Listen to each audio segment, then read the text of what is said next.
Have you ever woken up with that really strange, vivid feeling that you were just somewhere else? I don't mean in a dream, but like you were actually there. Well, that brings us to the really big question we're tackling today. Is it possible for our consciousness, our very self, to actually leave our physical body? For centuries, people have claimed to do exactly that. It's this ancient, absolutely fascinating idea called astral projection. And it really gets to the heart of one of our biggest curiosities. What are the real limits of our own mind? So here's how we're going to break this down.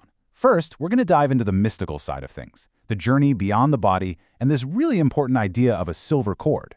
Then we'll flip the coin and look at what science has to say, and how our brains might be pulling off some incredible tricks. Okay, so let's jump right in. First things first, from the believer's point of view, what is actually happening during one of these out-of-body experiences? Well, according to sources like Wikipedia, this isn't just some super vivid dream. The idea here is that it's a conscious, deliberate journey. A non-physical part of you, what they call the astral body, literally separates from your physical self to go explore a whole different plane of existence. So, what are you traveling in? Well, that would be your astral body. The best way to think of it is like an energetic, spiritual copy of yourself. It's made of much finer, more, etheric stuff, which is what supposedly allows it to do things like pass through walls and travel huge distances in the blink of an eye. But wait a minute. If your consciousness is off exploring other dimensions, how does it find its way back home? That's where a really critical piece of this belief comes in, the silver cord.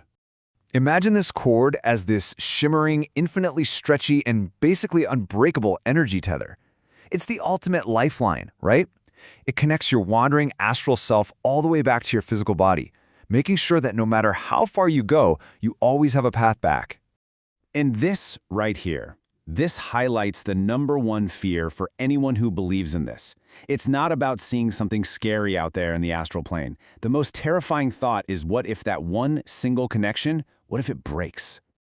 So, what would happen? Well, the consequences are pretty serious. We're talking about permanently losing the connection to your physical body.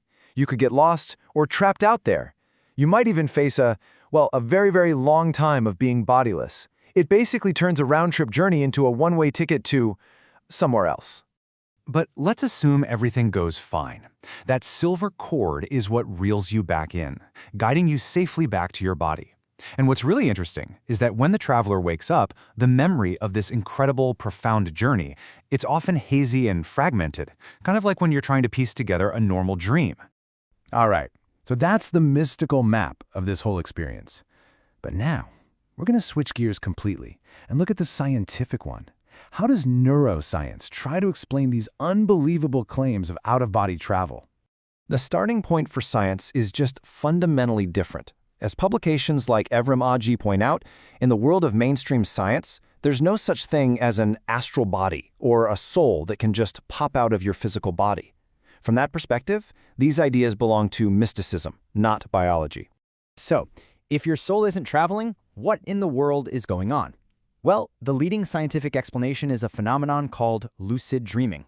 And it's this really fascinating state where your body is asleep, but part of your brain is awake enough for you to realize, hey, I'm in a dream, and sometimes even start controlling what happens. But there's more.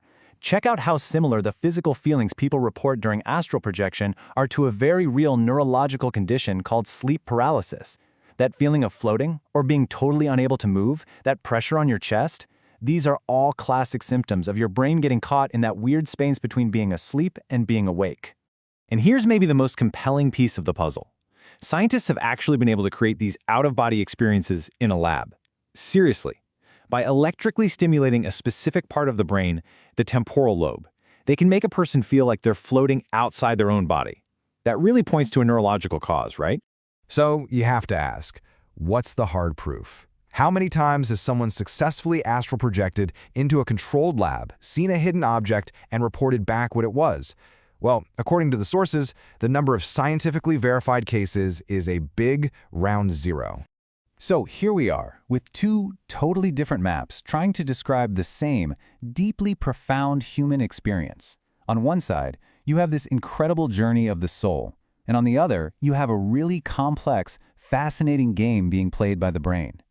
And this chart here does a great job of laying out the differences, at least as they're perceived. In a lucid dream, you're basically the director of a movie your own mind created.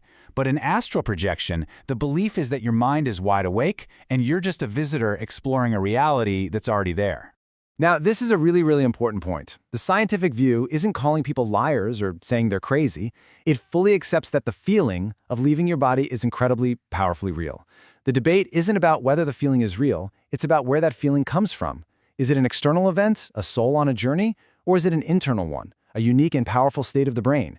And that really leaves us with the ultimate question, doesn't it? Are these experiences proof of the soul's grand adventure, a trip beyond the physical world?